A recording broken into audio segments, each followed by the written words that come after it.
As you know, the other firestorm tonight, Republicans reacting at this hour to what they saw from the president today at the White House. He was sitting with Republicans and Democrats on guns and school safety, saying he supports what many of the Democrats support, universal background checks, among other things, pushed by the students and families in Parkland, Florida. But tonight, many in his own party are now livid. ABC's chief White House correspondent, Jonathan Karl. Before the television cameras at the White House, the most pro-NRA president in history gathered together a group including some of Congress's most forceful advocates of gun control. And I see some folks that don't say nice things about me, and that's okay. Because if you turn that into this energy, I'll love you. I don't care. And sitting in that room, the president repeatedly took positions that put himself at odds with the NRA and Republican leaders in Congress.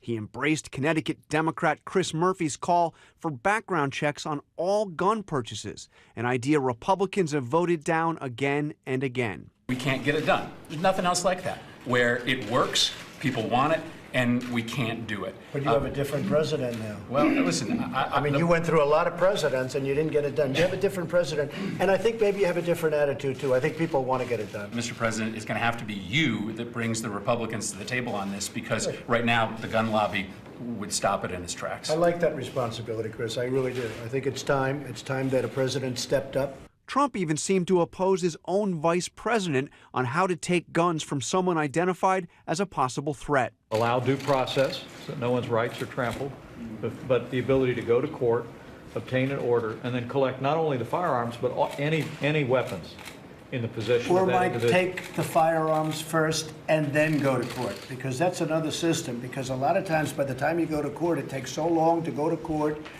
to get the due process procedures. I like taking the guns early. Take the guns first, go through due process second.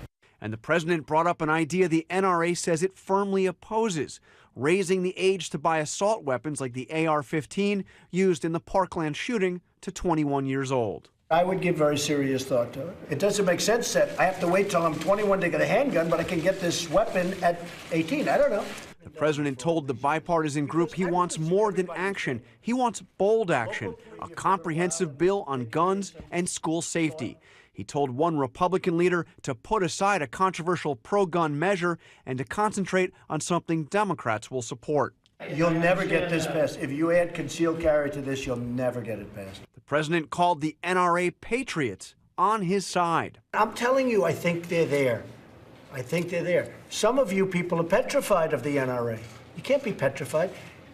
They want to do what's right, and they're going to do what's right. I really believe that. I think it was a very good lunch. Toward the end of the meeting, the president predicted success. If you could all get together and we could put in one great piece of legislation, Chuck, I think that you're going to have an amazing result in the vote. People want to see something happen, but they want to see something good happen, too. Then one last question from Senator Dianne Feinstein on banning assault weapons. What do we do about weapons of war easily accessible on our streets? What you're going to have to do is discuss it with everybody, and any solution. No, it's a very complex solution. You do. You have weapons on the street. That's what we're talking about with black market. Oh, no, you go into a store and you can buy an AR-15. You can. You can buy a Tech-9. I mean, you can buy all these weapons. Well, this is what you're going to have to discuss. John Karl with us live from the White House tonight. And John, we heard the president there tell Senator Chris Murphy in your report, you have a new president now to get something done, inviting the pressure in essence, and you're getting Republican reaction tonight? Republicans in that room didn't challenge the president on any of this, but to give you an idea of what the president is up against, look at this statement from Senator Ben Sasse, Republican of Nebraska. Right after the meeting, he said, strong leaders don't automatically agree with the last thing that was said to them. We're not ditching any constitutional protections simply because the last person the president talked to today doesn't like them. To say this will be a tough sell with Republicans, David, is an understatement. All right, you'll be watching, John. Thank you.